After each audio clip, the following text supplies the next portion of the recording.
Peninsula Park Expansion P50900. Under this project, the park will reconfigure two existing ball fields and add additional green space and provide on-site parking.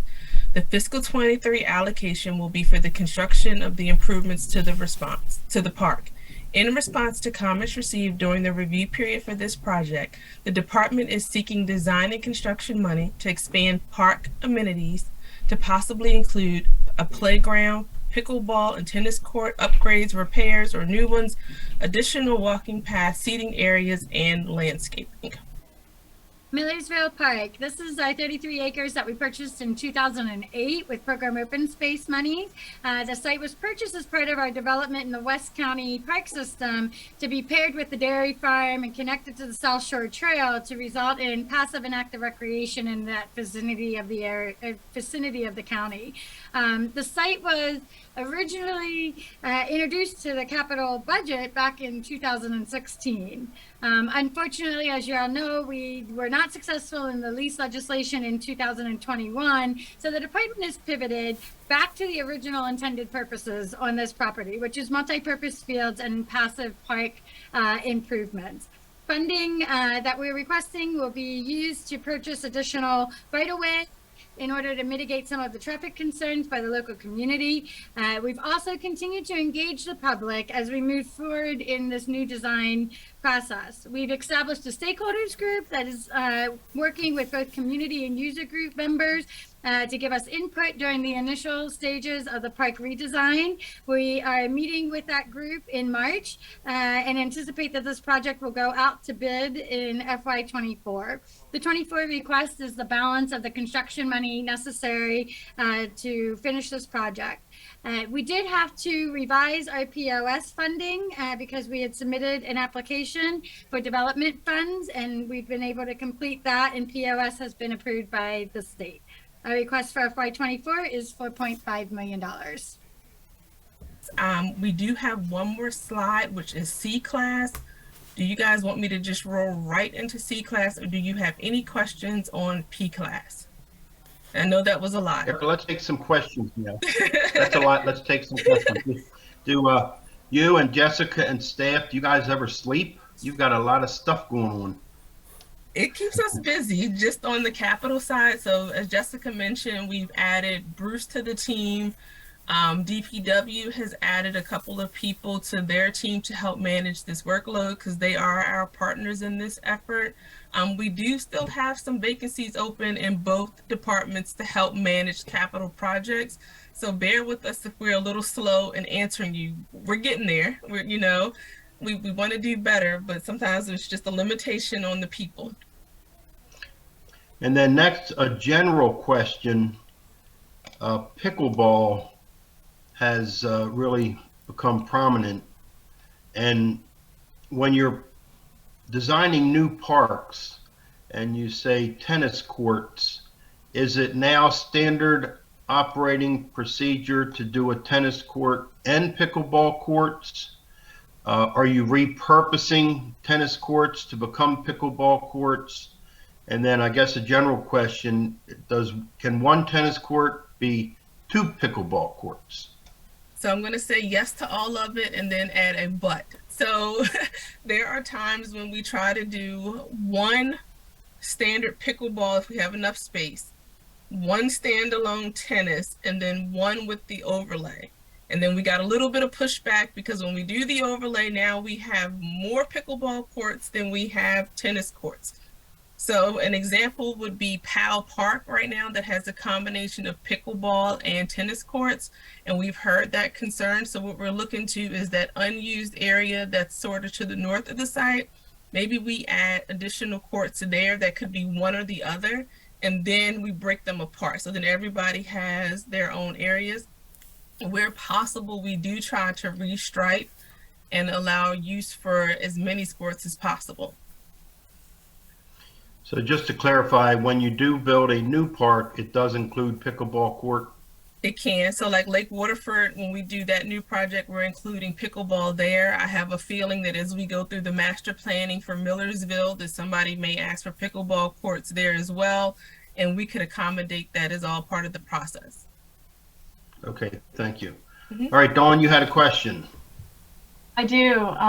Partly a comment and partly question. This is on the Millersville site. So I was just glad to hear about the continued stakeholder outreach. Jessica, I was at the District 6 Budget Town Hall and there was a lot of community concern about that. So I'm glad to hear you're working with them. And I wanted to, you mentioned that part of the funding is going towards a right of way to mitigate traffic. And I just wondered if you could elaborate on that a tiny bit, because Okay. traffic was, I think, one of the bigger concerns that people had. So that corridor has between Route 3 and I believe it's 178 on the other end, or the two state roads that sort of bound the property, has a lot of traffic and a lot of congestion in those areas. We know that anything that we do at Millersville, the road is already, let me take a step back. The level of service in this area is already at a failure. So anything that we do would require some mitigation. We've reached out to State Highway, and we're also working with the DPW traffic team and the OOT team to come up with a comprehensive solution for all the traffic sort of in this area that would include timing and phasing at the signals by where the Wawa and the Royal Farm are. What does the South Shore Trail, how does that cross and tie into this? And then we know that immediately in front of the park that we're going to need something, because we need to be able to get people to either get in or out of the site safely. So we want to do a little bit of immediate mitigation right in front of our project to support our project, knowing that there's a comprehensive plan forthcoming for the region. I've asked the State Highway to give me a timeline for their work, and then we can put all that together, and that information will be shared with the stakeholders group, and it'll also be shared with the public once we move into the much larger public engagement process. Okay, great. Thank you for your efforts in that area, for sure. Thank you. Okay, I appreciate that. Thank you. And I know obviously there were a lot of lessons learned on that between the administration and the county and one thing and another. And I understand that there was I guess a different, because I know Erica referred to the stakeholders, but also there's also a task force that was developed as a result for developing procedures going forward as far as community input and one thing and another. Can you tell us a little bit about that? So the administration is just committed to being transparent in the process, and there's a lot of misinformation surrounding the Quiet Waters Retreat project, and that's frustrating on both sides of the project. So what the administration would like to do is find ways that we can get information out to the public. We've done a lot of work, and there was a commitment to doing a second county meeting, but unfortunately we never got to that phase. So a lot of the information that led to large opposition was not directly from the county. It was from outside groups that maybe attended the first meeting, but never really saw the second meeting's information. So the task force that you're talking about was the kind of executive promising an interagency work group to come up with ideas of community engagement and information sharing.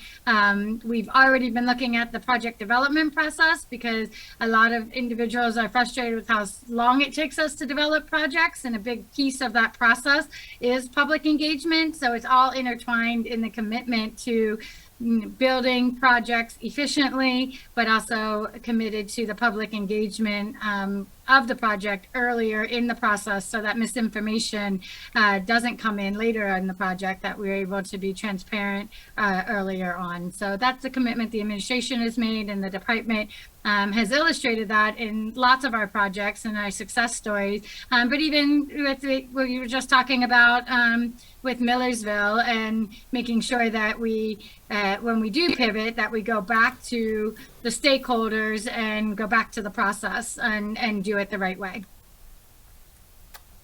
And is there a way for people to follow that interagency task force? Are there minutes or meetings or Zoom or anything that citizens can follow? Well, the county executive just made the announcement of an interagency work group a couple of weeks ago. I have not seen any details about what that's going to look like or when we're going to meet. I do believe it's an internal work group, but That's what I thought. more details Yeah, to come. exactly. Yep. Okay, thank you. I appreciate you explaining all that.